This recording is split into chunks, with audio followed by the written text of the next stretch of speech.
Petisyon para utusan ng Senado na mag-convene bilang impeachment tribunal inaasahan tatalakayin sa Anbang sesyon ng Korte Suprema ngayong araw.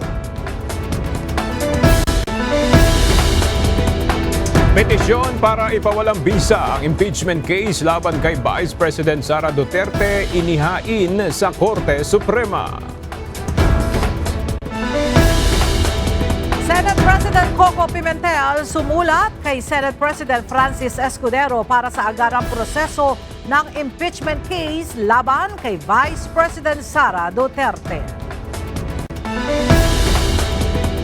Land Transportation Office nilinaw na suspension lamang at hindi revocation ang ipinataw sa driver's license ng Angkas CEO na si George Royeca. Nasa 8,000 pulis i-deploy ng PNP para magbigay seguridad sa darating na anibersaryo ng EDSA People Power Revolution. At eroplanong naglanding sa airport sa Toronto, Canada, bumaliktad. Mga pasahero na iligtas.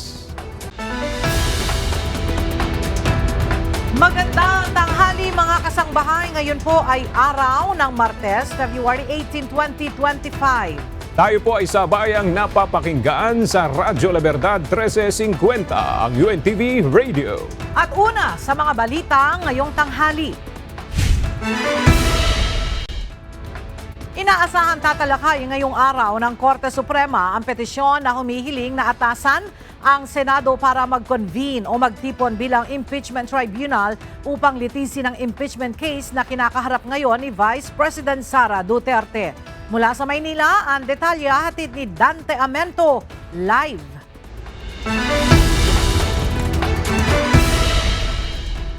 Dante, ano ba ang inaasahang magiging unang aksyon ng Korte Suprema dyan sa petisyon? Impormasyon kung ano ang magiging aksyon ng Korte Suprema dahil ito ay diskresyon ng ating kataas-taasang hukuman.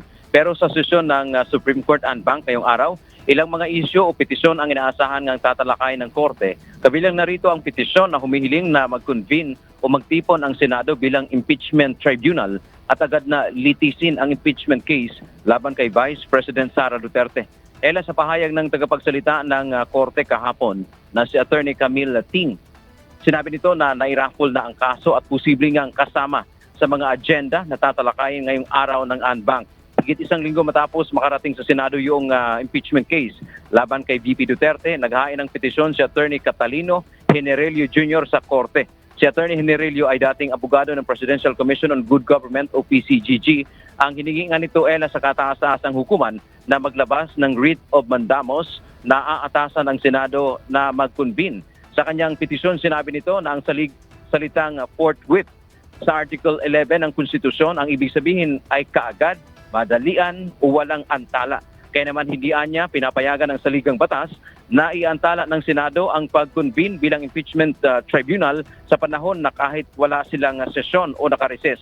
Una nang sinabi naman ni Senate President Francis Escudero na mahaba pa ang proseso bago ang aktual na impeachment trial. Posible niyang pagkatapos na ng State of the Nation Address o SONA ng ating Pangulo. Yan ang ating update mula dito sa Maynila. Balik sa iyo, Ella. Maraming salamat, Dante Amento. Naghain ngayong araw ng isang petisyon sa Korte Suprema ang ilang mga abogado para hilingin ang pagpapawalang bisa sa impeachment case laban kay Vice President Sara Duterte. Para sa detalye, makibalita tayo kay Jed Neresina live.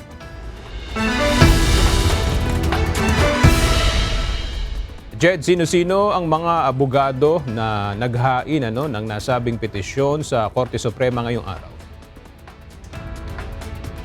Ang for ilang Mindanaoan lawyers at Duterte allies yung naghain nga ng isang petisyon kanina rito sa Korte Suprema at pinangunahan ito ni Attorney Israelito Torion at Attorney Martin Del Grana, dating LTFRB chairman na itinalaga ni dating Pangulong Rodrigo Duterte. At kasama rin nila yung higit 20 lawyers pa o 20 petitioners pa.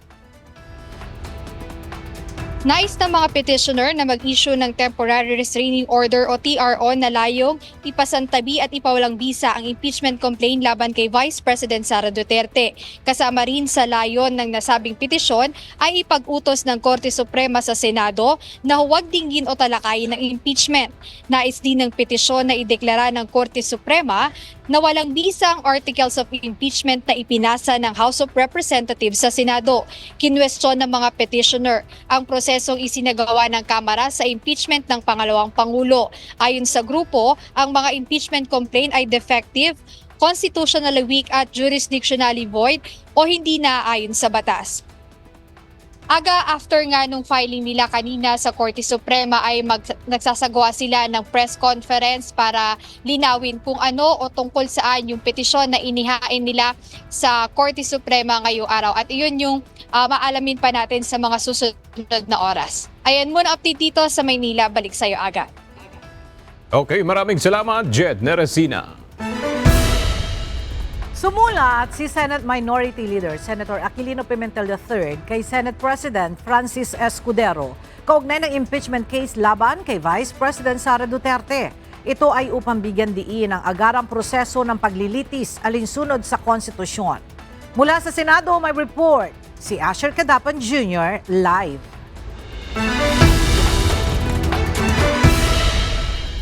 Asher, ano ang nilalaman ng sulat ni Senator Pimentel kay SP Escudero kaugnay ng impeachment laban kay VP Sara? Ella, ang pagsasalin sa Filipino ng salitang forthwith ay agad. Kaya dapat at kinakailangan ng Senado na gawin ito ang kanyang tungkulin na aksyonan ng impeachment case laban kay Vice President Sara Duterte ng walang antala. Dito nakatuon ang sulat ni Senate Minority Leader Aquilino Pimentel III para sa tagapangulo ng Senado. Sa sulat ni Senador Pimentel kay Senate President Francis G. Escudero, nakasaad sa ilalim ng Article 11, Section 3, Paragraph 4 ng 1987 Constitution, mababasa ang salitang trial by the Senate shall forthwith proceed kapag inihain na ang beripikadong reklamo o resolusyon ng impeachment. Bukod sa salitang agad, ang kasing kahulugan din anya nito sa Pilipino ay madali, bigla, dagli o karakaraka. Gayon din anya ang nakasaad sa pagsasali ng konstitusyon sa wikang Filipino na dapat isunod agad ang paglilitis ng Senado. Bunsod dito, binigyan din ni Pimentel ang mandato ng saligang batas sa Senado na agad na isagawa ang impeachment case kay VP Duterte. Sa kasalukuyan, naghihintay pa ang Senado ng pagbabalik sesyon ng Kongreso upang formal na umaksyon sa Articles of Impeachment na ipinasa ng mababang kapulungan sa huling araw ng plenary session bago ang kanilang adjournment o recess. June 2 naman nakatakdang mag-resume ang sesyon matapos ang halos 4 na buwan na session break. Nauna na rin sinabi ni Senador Escudero na makaka-action lamang sila para sa impeachment court o impeachment trial kapag mayroon ng plenaryo. Ella, kinumpirma rin ni Senador Coco Pimentel na natanggap na ng opisina ni Senador Escudero ang kanyang sulat para sa tagapangulo ng Senado. Sa ngayon ay wala pang tugon dito si Senate President Escudero. Yan muna ang latest dito sa Senado. Balik sa'yo, Ella. Maraming salamat, Asher Cadapan Jr. Ipinaubaya ni Senator Coco Pimentel sa DOJ at NBI ang issue sa Kill Senators statement ni former President Rodrigo Duterte. Ngunit ayon kay Justice Secretary Crispin Remulla, a-action lang sila dito kung may magrereklamo sa mga senador. Para sa detalye, nagbabalik si Asher Cadapan Jr. Nalalaman ng Department of Justice at National Bureau of Investigation kung mayroon o walang krimen na nagawa. Ito ang pahayag ni Senador Aquilino Coco Pimentel III sa gitna ng issue ng pagsasalita ni former President Rodrigo Duterte na papatay ito ng mga senador para sa eleksyon. Bunsod nito, ipinauubaya na ng mababatas ang trabahong ito sa mga naturang ahensya. Ngunit kung wala namang nagawang krimen, dapat anyang wag ng pansinin ang issue. Gayunman, isa anyang nakababahalang senyales ng serious personality disorder kung ang isang tao ay nahuhumaling sa pag-uusap tungkol sa kamatayan o pagpatay. Ayon naman kay Justice Secretary Crispin Remulla, sanay na sila sa pananalita ni ex-President Duterte. Hindi rin anya dapat patulan ng lahat ng sinasabi ng dating Pangulo.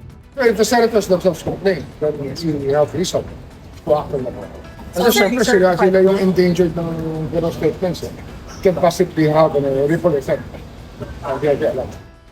Asher Kadapan Jr., UNTV News and Rescue. Diyos ang aming sandigan, serbisyo publiko ang aming pinahalagahan.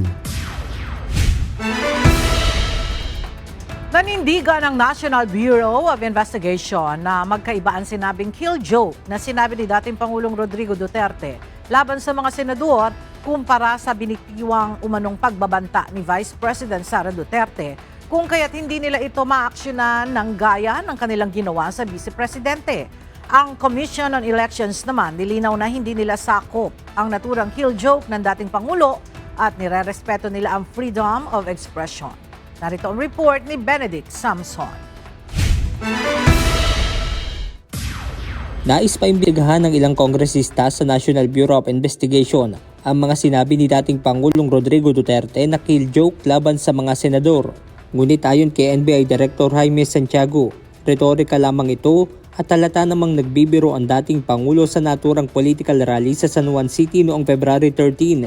Para sa NBI, malaki ang pagkakaiba nito sa binitiwang mga pahayag ni Vice President Sara Duterte na umano'y pagbabanta laban kina Pangulong Ferdinand Marcos Jr., First Lady Lisa Marcos at House Speaker Martin Romualdez na kanilang inimbestigahan. The joke of President Digong was delivered in a political rally. Yung pagkaka-deliver naman ni Vice President Sara ay nagpatawag talaga siya ng press con at pinangalanan niya kung sino yung mga dapat patayin. The President, the First Lady, and the Speaker of the House. At sinabi pa niya, no joke, no joke. Contrary dito sa deklarasyon ni Presidente Digong, ay kitang-kita ng tao na nagjo-joke lamang siya. Part lamang ng rhetorics ng political speech. Ayon sa NBI, imbes na ang mga kongresista, dapat ang mga senador ang maghain sa kanila ng reklamo patungkol sa naturang kill joke ng dating Pangulo. Mawalang galang na si kay Congressman Adyong at sa iba pa na congressman natin, nag-i-instigate sila na mag-imbestiga ang NBI. Hindi naman sila yung tinatakot yung mga senador eh. Dapat yung mga senador, kung sino man, silang magreklamo kung alam nila na sila yung tinatakot na ipapapatay. Dismayado naman si House Assistant Majority Leader Lanao del Sur 1st District Representative Zia Alonto Adyong sa posisyon ni National Bureau of Investigation Director Jaime Santiago. Ayon sa mambabatas, hindi dapat maging normal na kalakaran ang bantang patayan. It's so unfortunate to hear that from the NBI Director. Again, hindi naman dapat kami ang aktual na ma-threat para kami manawagan na hindi dapat ito mangyari. It should not be taken that way na dapat ikaw mismo ma-feel na ma-threaten para magsalita kung ano dapat ang tama. Ang mali talaga, maski kanino yung sinabi, maski sinabi sa kung hindi man ikaw direct na threat or ano, basta sinabi ay mali, hindi tama. I think according to ethical standards, it should be out of bounds. Ayon naman kay COMELEC Chairman George Erwin Garcia, hindi nila saklaw ang naturang kill joke. Nire-respeto niya ng komisyon ang kalayaan ng bawat isa na magpahayag ng saloobin o freedom of expression. Hindi naman po siya kandidato. Kahit po yung ibang opisyal din ng pamahalaan, govern na po sila ng ibang rules. For example, kung ikaw ay nagkaroon ng ganong klaseng joke, ikaw ay nakaupo, papasok na yung Republic Act 6715, yung tinatawag na ethical standard for government officials and employees. Ayon pa kay Garcia, maaaring ibang usapin na kung isang public official ang nagsabi nito. Benedict Samson, UNTV News and Rescue. Diyos ang aming sandigan, serbisyo publiko ang aming pinahahalagahan. Sinabi ng Commission on Elections o COMELEC na hindi nila maaaring ipagbawal ang negative campaigning sa panahon ng halalan. Pero pwede naman itong dahilan para madiskwalipika o makasuhan ang isang kandidato. Narito ang report ni Dante Amento. Sa ilalim ng Omnibus Election Code o Batas Pambansa bilang 881, pinapayagan ang negative campaigning o pangangampanya laban sa kandidato o katunggali sa halalan. Kaya sabi ng Commission on Elections o COMELEC, hindi nila ito pwedeng ipagbawal sa panahon ng eleksyon. Kasama sa negative campaigning ang pahayag, komentaryo, interview at paglalagay ng campaign materials laban sa isang kandidato. Pero yung ibaba natin yung negative campaigning per se, hindi po namin magagawa yon because it's provided for by the Omnibus Election Code. Ngunit kapag may ibang batas na malalabag, ay posibleng maharap ang isang kandidato o taga-suporta ng politiko sa kriminal na kaso. Binigyang diin ng COMELEC, palagi nilang ginagalang ang kalayaan sa pananalita dahil ito ay nasa ilalim ng saligang batas. Pero mayroon itong limitasyon. Ngayon may mga pumasok na tayong cases ng libel at saka cyber libel, and therefore kung gagawin yung mismong negative campaigning sa pamamagitan ng social media, so pwede pumasok ang tinatawag na cyber libel na yan. And therefore hindi kami ang in charge doon. Kapag ang sangkot naman ay kandidato, papasok ang jurisdiksyon ng COMELEC at pwede silang magpataw ng parusa tulad ng disqualification. Nilinaw din ni Garcia na hindi nila saklaw kapag taga-suporta ng politiko ang gumawa ng negative campaigning o pahayag. Kung bordering on something which is already criminal, o dalawa po ang pwede, either disqualification ng kandidato and at the same time, criminal case mismo laban dun sa kandidato. Dante Amento, UNTV, News and Rescue. Diyos ang aming sandigan, serbisyo publiko ang aming pinahahalagahan. Itinanggi ng Commission on Elections o COMELEC ang lumabas na balita na may nangyaring hacking sa kanilang sistema o sa website at social media accounts. Ayon kay Chairman George Erwin Garcia, agad nilang binerepika ang nasabing issue sa pamamagitan ng kanilang Information Department, gayon din sa Department of Information and Communications Technology o DICT. Tiniyak ng komisyon na ginagawa nila ang lahat para maging hack-proof ang kanilang sistema. Ang COMELEC ang isa sa pinakamaraming hawak na data tulad ng voters record. Binerify namin, kinounter-check namin kanina pati yung mismo sinasabi ng IT something na yun. Negative po, kahit sa DICT, coordinate na kami, negative po yung sinasabi. Binerify na rin namin yung lahat ng mga social media pages, yung website ng COMELEC, etc. At wala po, hindi po kami na subject sa hacking. Sinuspindi ng Meta sa loob ng 180 days ang Facebook page ni ACT Teacher Representative Franz Castro dahil sa umano'y impersonation. Sa post ng ACT Teacher Party List, dinagsa umano ng troll accounts at fake news ang page ni Castro, kaya hinala ng grupo sinadya ang suspetsyon para mapatahimik ang grupong nagsusulong ng impeachment laban sa vice-presidente. Dahil dito, nagpahayag ng pagkondena ang grupo sa hakbang na suspensyon at nanawagan na ibalik na ang account at itigil ang pagpigil sa malayang pagpapahayag sa pamamagitan ng social media. Iginiit ng Department of Labor and Employment o DOLE sa publiko na ang tulong pangkabuhayan sa ating disadvantaged workers o TUPAD program ay inisyatibo ng pamahalaan at hindi dapat gamitin sa anumang politikal na bagay. Nilinaw ng Labor Department na ang programa ay isang emergency employment program na nagbibigay ng pansamantalang trabaho sa mga manggagawang nangangailangan. Hinihimok din ng DOLE ang publiko na iulat ang anumang maling paggamit sa programa at pinaalalahanan ang mga government employee na ipinagbabawal ang pakikilahok sa mga partisan political activities sa ilalim ng Civil Service Regulation. Maaaring ipadala ang mga reports at reklamo sa mga DOLE Regional Office o sa DOLE Hotline na 1349 at sa official website ng Kagawaran. Ipinagdiriwang ngayong araw ang ika-74 na anibersaryo ng pagkakatatag ng Department of Social Welfare and Development o DSWD, kung saan isinabay rin ang paglulunsad ng ilang mga bagong programa ng ahensya. Mula sa Pasay City, makibalita tayo sa ating kasama na si Nel Maribohok live.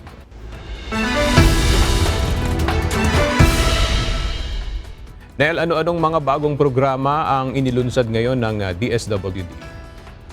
Yes, aga mismo si Pangulong Ferdinand Marcos Jr. ang sumaksi sa paglulunsad ng mga bagong programa ng Department of Social Welfare and Development. Kabilang na rito ang online system application sa mga kumukuha ng travel clearance para sa minors na bibiyahe abroad. Sa bagong sistema, aabot lamang sa 1 hanggang 3 araw ang pagpoproseso ng travel clearance kung walang problema sa mga isinumiting mga dokumento. Isang one-stop shop rin ang inilusad para sa regulatory services ng ahensya. Tinawag ang digital project na ito na Harmonized Electronic License and Permit System o HELPS. Sa pamamagitan naman ito, ma-access ng madali ang serbisyo ng ahensya tulad ng pagkuha ng mga certification for registration, license to operate, accreditation of social welfare and development agencies at iba pa. Bukod rito, inilunsad rin ang bagong donations portal ng ahensya, isang online platform para sa mga donor na nais magbigay ng cash donations. Ipinakilala rin ng DSWD ang development model sa pangangalaga ng kapakanan ng mga pamilya na tinawag na Pamilya sa Bagong Pilipinas. Kinilala naman ni PBBM ang naging trabaho ng DSWD sa pagtulong sa mga nasalanta at iba pang mga nangangailangan. Yan muna ang ating update. Balik sa Iwaga. Maraming salamat, Nel Mariboho. Pinag-iingat ng Department of Social Welfare and Development o DSWD ang publiko sa pekeng TikTok account na nagpapanggap bilang opisyal na account ng ahensya. Ayon sa DSWD, ginagamit nito ang live feature upang lokohin ang mga tao na magpalista sa di umano'y educational assistance kapalit ng TikTok gifts. Nilinaw ng ahensya na hindi sila kailanman nangihingi ng personal na impormasyon, lalo na sa online at mahigpit din itong ipinagbabawal base sa Data Privacy Act of 2012. Pinapayuhan ang publiko na huwag magtiwala o makipag-ugnayan sa mga pekeng social media account at iwasang ibigay ang kanilang personal na impormasyon basta-basta. Isang pogo na pinapatakbo ng mga Koreano ang sinalakay ng mga otoridad sa isang 4-star hotel sa Pasay City kahapon. Nahuli sa nasabing pogo ang 6 na Korean national at 15 Pilipino. Narito ang report ni Ryan Lacanlale.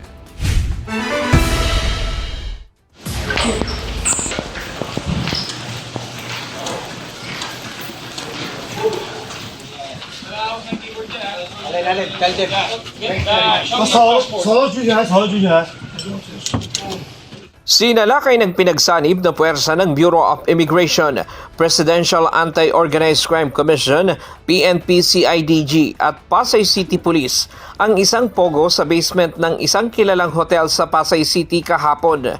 Sa isang maliit at tagong kwarto, nagkukubli ang pogo. Hindi ito basta-basta makikita kung hindi kabisado ang lugar. So medyo yung operation nila, medyo covered talaga. Hindi kasi yung typical na office, makikita mo may marking sana yun diyan. Kaya dire-diretso. Saka yung itsura po ng labas, akala mo parang abandonadong office. Huli sa akto na nagsasagawa ng mga online transaction ang mga empleyado ng Pogo nang madatna ng mga otoridad.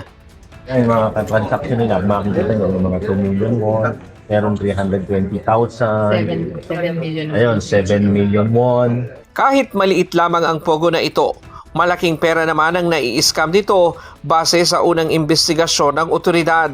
May mga nakuhang mga one-time PIN o OTP generator sa bawat lamesa, mga posibleng cold crypto wallet at mga bolts.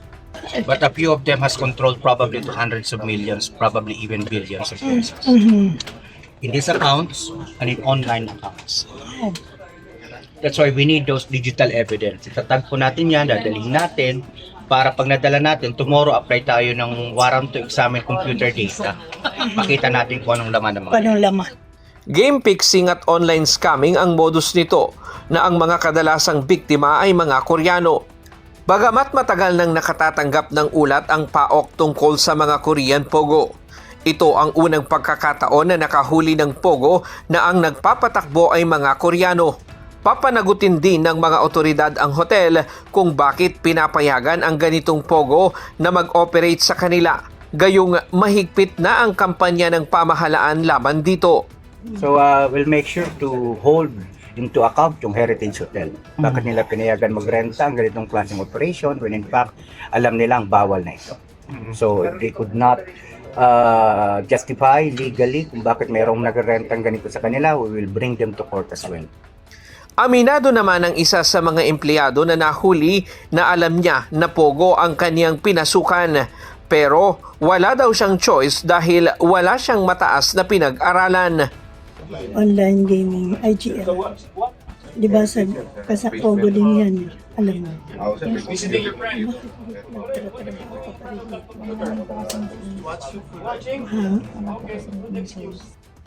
Ayon sa Bureau of Immigration, karamihan sa mga nahuling Koreano ay may visa dito sa Pilipinas.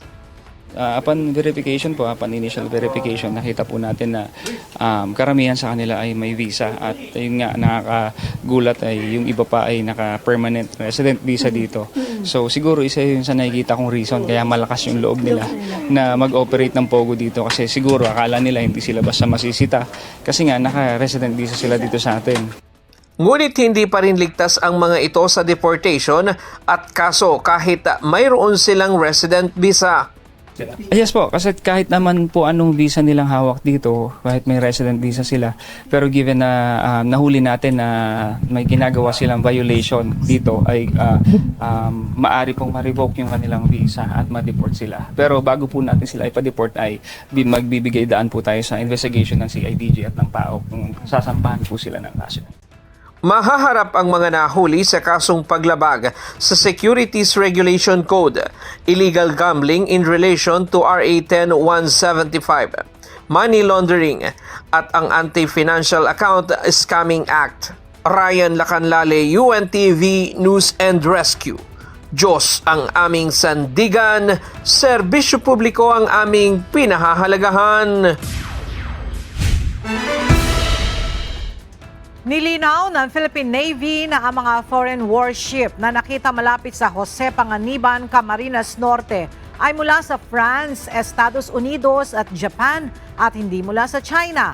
Ayon sa pahayag ng Navy, nagsasagawa ng naval exercises ang US Navy, Marine National at Japanese Maritime Self-Defense Force sa Philippine Sea bilang bahagi ng Exercise Pacific Stellar 2025. Ang exercise na nagsimula noong February 8, 2025 ay naglalayong mapabuti ang koordinasyon at kooperasyon sa pagitan ng mga puwersa ng France, US at Japan.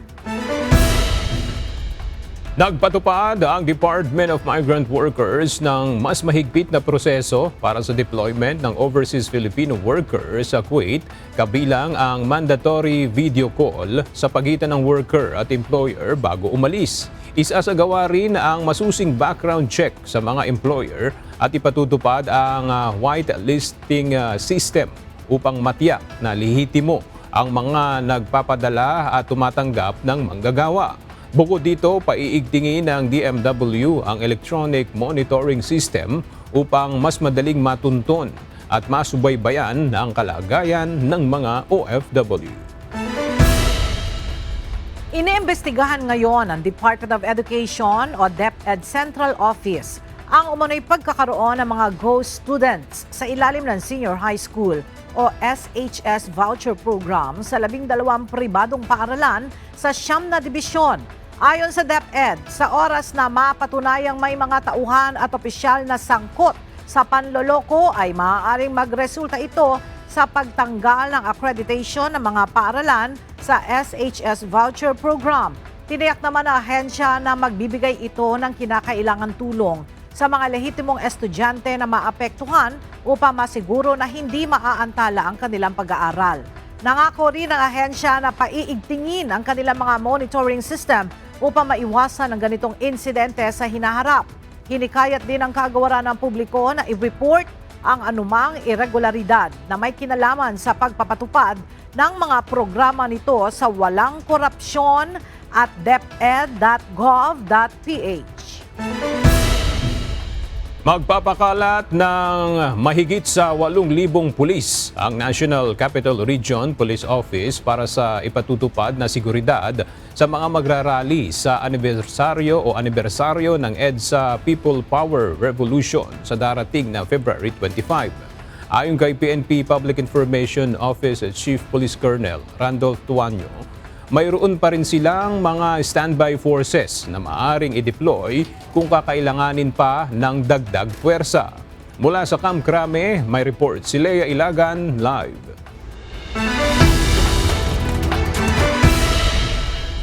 Lea, saan ang magiging deployment nitong mga pulis na magbabantay sa February 25? Magandang tanghali sa iyo, Aga. Ipapakalat ang mga pulis sa mga lugar kung saan ginagawa ang mga rally gaya na lamang dyan sa EDSA Shrine sa Ortigas at sa People Power Monument. Handa na ang seguridad nga ng Philippine National Police para dyan, Aga, sa anibersaryo ng EDSA People Power sa Martes, February 25. Sa katunayan, ayon kay PNP Public Information Office Chief Police Colonel Randolph Tuanyo, nasa 8,000 pulis nga ang ipapakalat ng National Capital Region Police Office. Mula yan sa 5 distrito ng Metro Manila, kabilang dyan ang Manila Police District, Quezon City Police District, Eastern Police District, Southern Police District at Northern Police District. Sakali naman ani ang kailanganin pa ng dagdag pwersa, mayroon pa mga naka-standby forces na maaari silang i-deploy. Gayunman, sinabi din ni Colonel Tuanyo na hanggang sa ngayon ay wala pang grupo na kumpirmado magsasagawa ng rally sa naturang araw. Wala pa rin naman ani ang banta na namomonitor ang PNP kaugnay sa naturang aktibidad. Kalamitan na agang nagsasagawa ng rally ang mga militanteng grupo tuwing February 25 bilang paggunita nga sa ginawang pagpapatalsik ng taong bayan sa Marcos regime noong 1986. Aga? Maraming salamat, Lea Ilagan. Ilang pribadong paaralan ang nagsuspinde ng klase sa darating na February 25 bilang paggunita sa ika-39 na anibersaryo ng EDSA People Power Revolution. Ilan sa mga ito ay mga miyembro ng EDSA Ortigas Consortium of Schools o EDSOR Consortium. Samantala, sa bukod na pahayag, sinuspinde rin ng De La Salle Philippines ang klase at trabaho sa universidad sa February 25. Ito ay bilang pakikiisa sa patuloy na paggunita sa makasaysayang pangyayari sa bansa. Dumalo sa ikalawang pagdinig ng House Triple Committee ang kinatawan ng tech giant Google sa Pilipinas. Ilang social media personalities naman ang present sa pagdinig sa kabila ng show cause order na ipinadala sa kanila. Kaugnay pa rin ito sa issue kung sumusunod ba sa mga batas hinggil sa pagbabayad ng buwis ang mga social media personality. Mula sa House of Representatives, may report si Rosalie Coz live.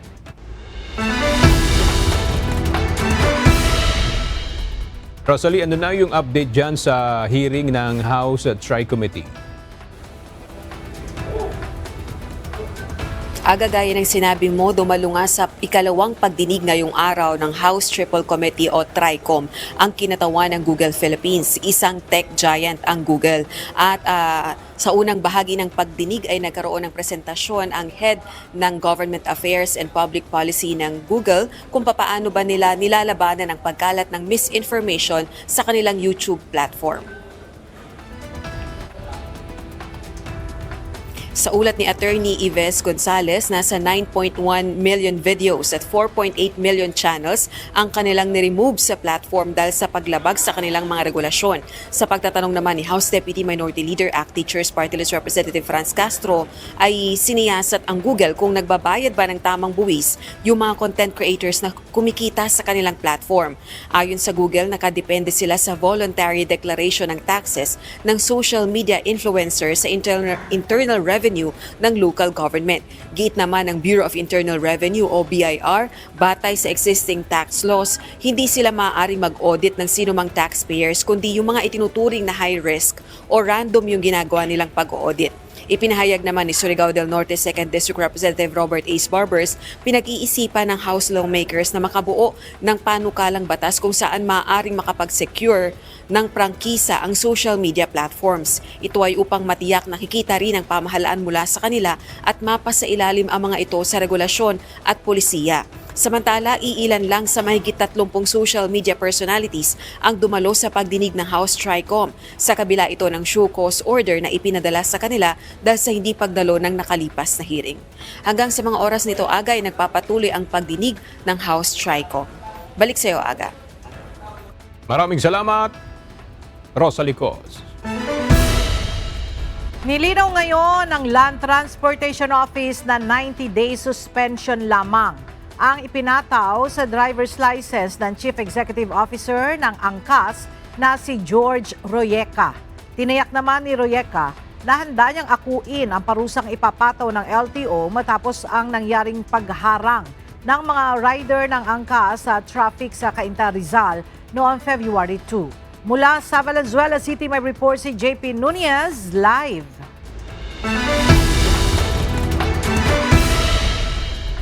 JP, ano ang pinagbatayang grounds ng LTO para suspendihin ang lisensya sa pagmamaneho ni George Royeca?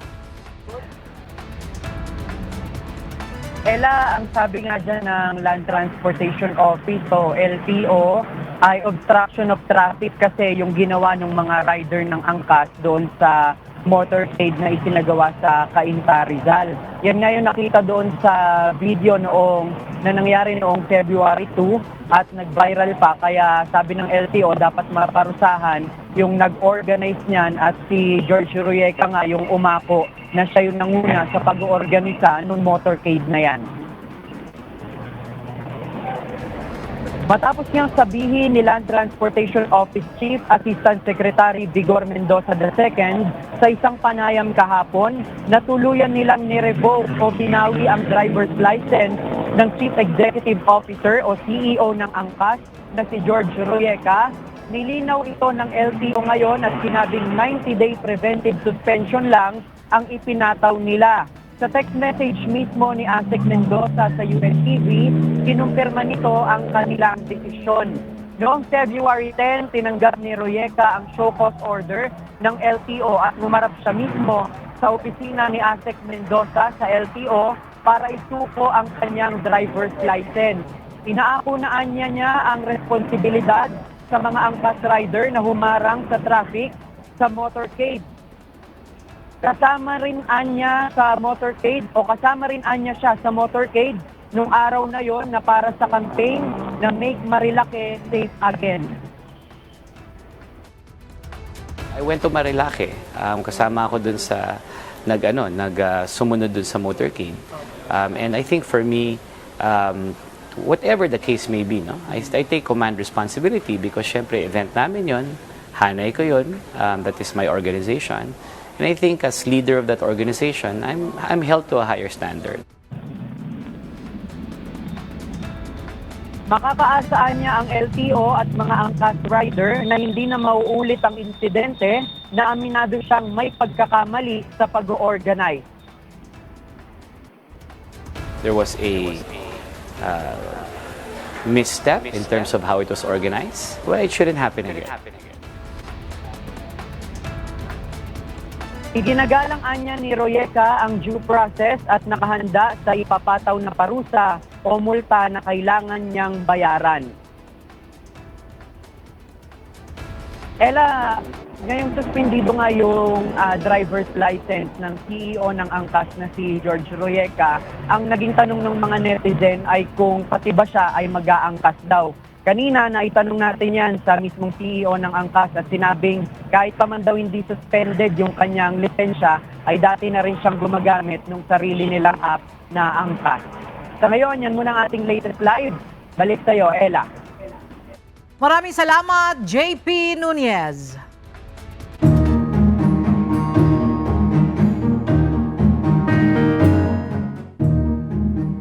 Mas mapalalakas pa ng Bureau of Jail Management and Penology o BJMP Region 5 ang idalaw para sa persons deprived of liberty sa mga kulungan sa buong rehiyon ng Bicol. Para sa detalye, makibalita tayo kay Jerry Galicia live.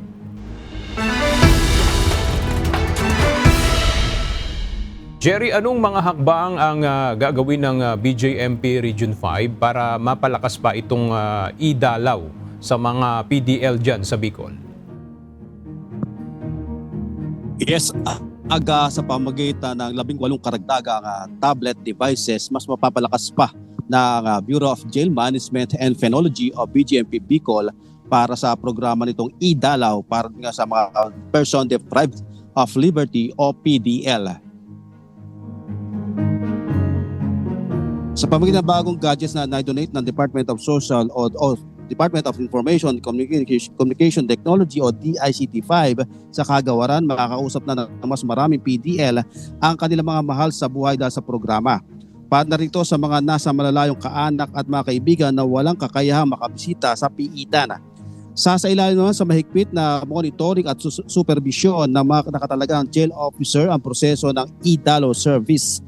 Ang mga operator mismo ng BGMP ang tatawag sa mga kaanak ng mga PDL at hindi personal messenger ang gagamitin para na rin sa seguridad na mga ito. Naipamahagi na sa mga jail facilities ang mga naturang gadget sa mga lugar ng Sorsogon City, Irusin, sa lalawigan ng Sorsogon, Mobo, Placer, Katayngan at Masbate City sa isla naman ng Masbate, Daet sa Camarines Norte at Kamalig, Pioduran, Santo Domingo, Uwas at Ginubata naman sa probinsya ng Albaya. Aga sa tala ng BGMP-5 may 3,672 persons deprived of liberty o PDL na nasa 29 na jail facilities sa buong rehiyon 5. Yan ang balita mula sa Bicol Region. Balik sa iyo, Aga. Maraming salamat, Jerry Galicia. Planong magsagawa ng legal action ng mga South Korean homeowners matapos silang paalisin sa Camp John Hay.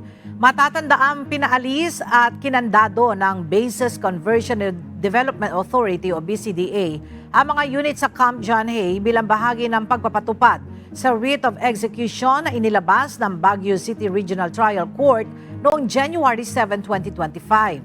Ang detalye hatid sa atin ni Grace Doctolero live.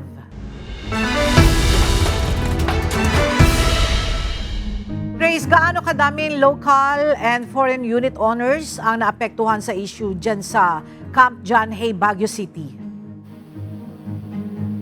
Yes, Ella, daan-daang local at foreign unit owners ng Manor and Forest Lodge sa Camp John Hay ang apektado at nagreklamo laban sa State-Owned Bases Conversion and Development Authority, sheriffs ng Regional Trial Court ng lungsod at mga law enforcement agencies dahil sa umano'y hindi makataong pagtrato sa kanila sa pagpapaalis sa mga unit sa nasabing pasilidad na binili nila in good faith. Naghahanap ng legal options ang mga South Korean na pinaalis sa mga hotel residential units kasunod ng pag-takeover ng gobyerno sa Camp John Hay para panagutin ang developer at administrator ng dating American recreational base sa kanilang kalagayan ngayon. Ang 15 South Korean owners sa dalawang John Hay hotels ay kabilang sa 55 na nagrabyadong homeowners na sumulat noong January 27 kay Pangulong Ferdinand Marcos Jr. para mamagitan. Ang mga homeowners ay nagkaroon ng long-term room share sa The Forest Lodge at The Manor at mga pamayanang tirahan tulad ng Forest Estates, Country Homes, Golf Estates at Forest Caverns. Ang ayon sa grupo, ipinalam nila sa Malacanang na naguguluhan sila sa mga notice to vacate na inihatid ng Baguio Regional Trial Court noong unang bahagi ng Enero, naglak sa kanilang labas ng kanilang tahanan at hotel rooms matapos kunin ng State-Run Bases Conversion Development Authority o BCDA ang Camp John Hay mula sa developer ng Camp John Hay Development Corporation. But they decided to live in the Philippines and they decided to buy homes in Baguio, John Hay because they really, really love it here. And they expect to finish their days, in the Philippines as well. So please help us in achieving their dreams and protecting their rights to live in their homes that they paid for. Ang arbitral na desisyon ng korte ay nagpapatupad ng isang 2015 arbitral ruling na niresolba sa isang 2012 contractual dispute sa pagitan ng BCDA at CGH-DEFCO na pinagtibay noong nakaraang taon ng pinal ng Korte Suprema.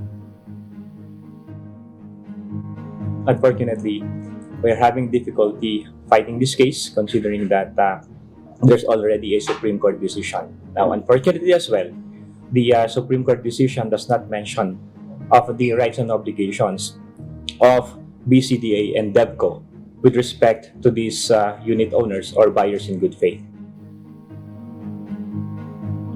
Pinanindigan ng mga Korean investor na sila ay mga mamimili ng may mabuting loob at may karapatang i-occupy ang kanilang mga unit hanggang 2046. Rights should be protected because this is a fight between DevCo and BCTA. How are the tenants supposed to be affected by the landlords fighting? For me, I think if a lot of people find about this, everyone doesn't want to be evicted from their homes out of the blue.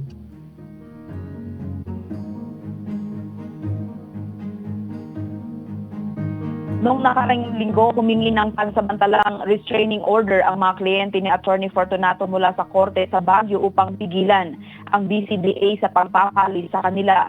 Isa ito sa 2 petisyon na inihain ng mga may-ari ng bahay ni John Hay sa Branch 6 at 79 ng Baguio RTC. Samantala, sa isang pahayag noong February 11, kinilala ng BCDA Chair Hilario Paredes ang kalagayan ng mga apektado dahil sila ay pinagkaitan ng kanilang pinaghirapang pera sa pamamagitan ng maling mga pangako ng pagmamay-ari ng mga units. Sa ngayon ay patuloy na nakikipag-ugnayan ang UNTV sa reaksyon ng pamunuan ng BCDA hinggil dito. Yan munang balita, balik sa iyo, Ella.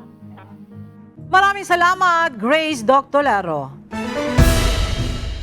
Pinaghahandaan na ng National Food Authority o NFA sa Bulacan ang pagbili ng palay sa mga magsasaka ng higit 18 pesos per kilo sa nalalapit na harvest season sa susunod na buwan. Mula sa Malolos, Bulacan, humingi tayo ng update kay Nestor Torres live.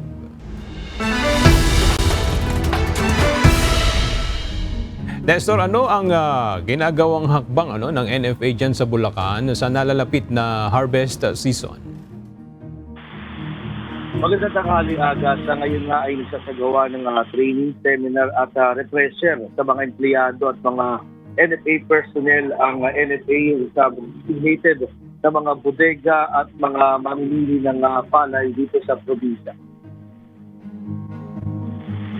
Pinaghahandaan na ng National Food Authority ang nalalapit na harvest season ng palay sa buwan ng Marso. Ayon kay Engineer Charles Alingod, Assistant Branch Manager ng NFA Bulacan, nakikipag-ugnayan na ang NFA sa mga individual farmers, mga kooperatiba at mga irrigators association para sa makapagbenta ng palay sa NFA. Bibilhin ng NFA ang sariwa palay na pinakamababa sa 18 pesos per kilo. Sa tuyo at malinis naman na palay ay pinakamababa ay 23 pesos per kilo sa palay. Maaari namang magbago o tumaas ang presyo ito depende sa price range scheme o pricer. Sa ngayon, hindi naman nagkakalayo ang presyuhan ng palay ng NFA sa mga traders at mga millers. Samantala, bilang tulong sa mga magsasaka sa Bulacan, direkta ang NFA na bumibili at kukuha ng palay sa mga magsasaka gamit ang kanilang truck diretso sa mga bodega ng NFA. Open din naman ang NFA sa Bulacan sa mga magsasaka na magdadala ng palay sa mga bodega ng NFA para magbenta. Sa ngayon, sapat ang supply ng palay ng NFA sa mga bodega na pinakikinabangan natin sa panahon ng kalamidad, sakuna at kadiwa ng Pangulo. At yan muna ang ating latest live mula dito sa Bulacan. Balik sa iyo, Aga. Maraming salamat, Nestor Torres.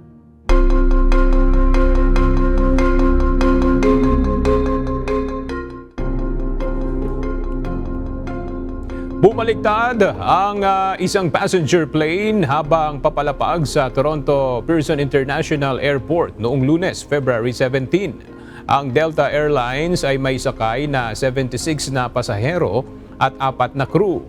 Ayon kay Deborah Flint, Chief Executive Officer ng Greater Toronto Airports Authority, walang nasawi sa insidente habang 17 sa mga pasahero ang dinala sa mga pagamutan.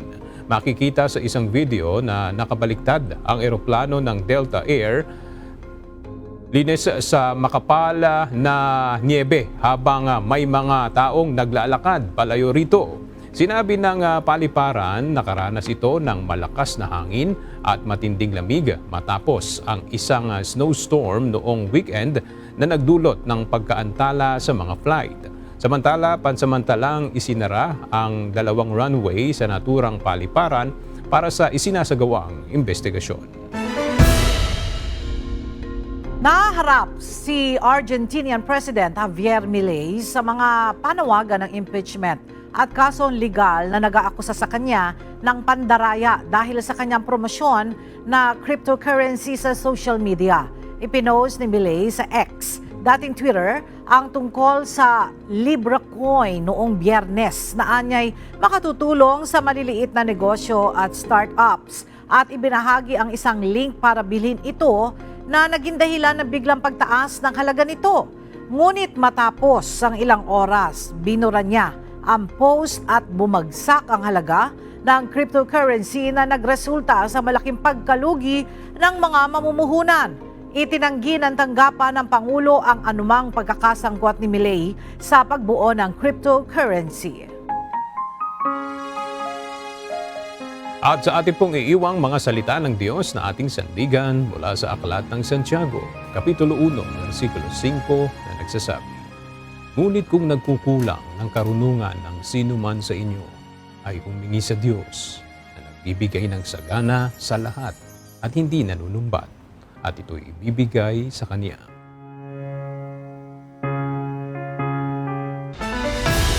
At iyan ang mga balitang aming tinutukan at inaksyonan. Dahil sa aming pagbabalita, una ang pagkalinga sa kapwa. UNTV C News, may balita saan mang panig na ang daigdig. At dito sa UNTV, Diyos ang aming sandigan. Serbisyo publiko ang aming pinahalagahan.